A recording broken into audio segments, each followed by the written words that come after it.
லேவியாதான் அலைகளுக்கு அடியில் ஒரு உண்மை.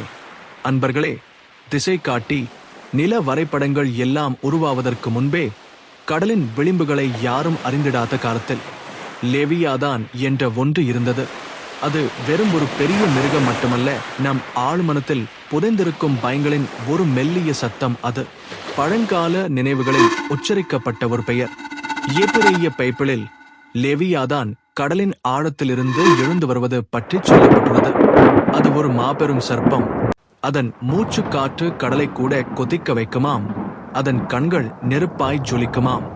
யோபு 41 அதிகாரம் அதே பூமியில் அதற்கு இணையானது எதுவுமில்லை, அச்சமற்ற ஒரு படைப்பு என்று விவரிக்கிறது.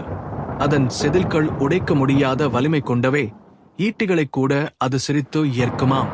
ஆனால் லெவியாதானின் கதை பைபிளில் மட்டும் தொடங்கவில்லை.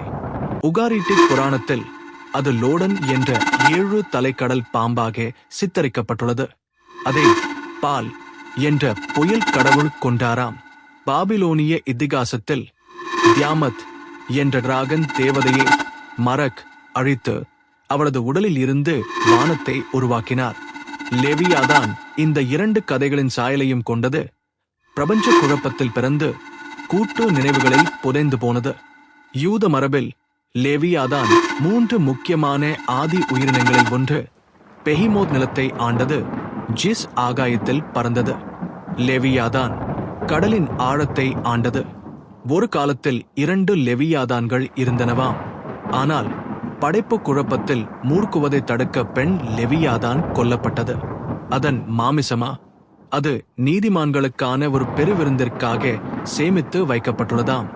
அதன் தோலா? இறுதி காலத்தில் ஒளி வீசும் ஒரு விதானமாக அது மாறும் என்று நம்பப்படுகிறது. ஆயிரக்கணக்கான ஆண்டுகளுக்கு பிறகு விஞ்ஞானம் நிஜமானதும் அதே சமயம் பயமுறுத்துவதுமான ஒன்றை கண்டுபிடித்தது. தெருவில் 50 டன் எடையுள்ள ஒரு திமிங்கலம், 14 அங்குல பற்களுடன், எந்த சுறாவை விடவும் நீளமான பற்கள். அதற்கு லிவியாதான் மெல்வில்லி என்று பெயரிட்டனர். கடல் பாம்பின் பெயரும் மோபி டிக் என்ற புகழ் பெற்ற நூலின் ஆசிரியரின் பெயரும் இணைந்த ஒரு பெயர் இது. புராண கதையும் புதைப்படிவ உண்மையும் இங்கே சந்திக்கின்றன. பயமும் நிஜமும் இங்கே இணைகின்றன. லேவியாதான் வெறும் ஒரு உயிரினம் மட்டுமல்ல, அது ஒரு குறியீடு. ஏசாயா நூலில் அது அடக்குமுறை கொண்ட சாம்ராஜ்யங்களை குறிக்கிறது.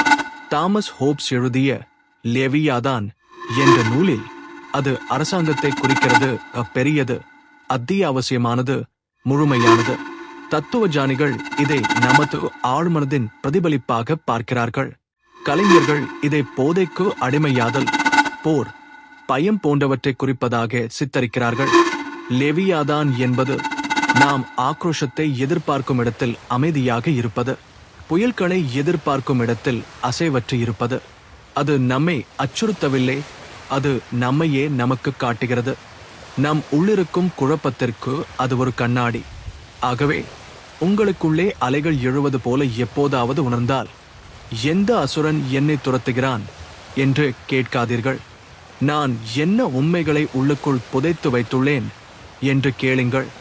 லேவியாதான் இன்றும் வாழ்கிறது, அலைகளுக்கு அடியில் அல்ல. நாம் ஆராய பயப்படும் ஆழத்திற்குள் தான். உங்கள் கருத்துக்களை கீழே பகிருங்கள். அசுரனா, குறியீடா, அல்லது ஒரு பழங்கால நினைவா? இது போன்ற புராண கதைகள், காலத்தால் அழியாத குறியீடுகள் மற்றும் சிந்திக்க வைக்கும் பதிவுகளுக்கு சப்ஸ்கிரைப் செய்யுங்கள். விரும்பி பகிருங்கள். லேவியாதான் மீண்டும் எழும்பட்டும்.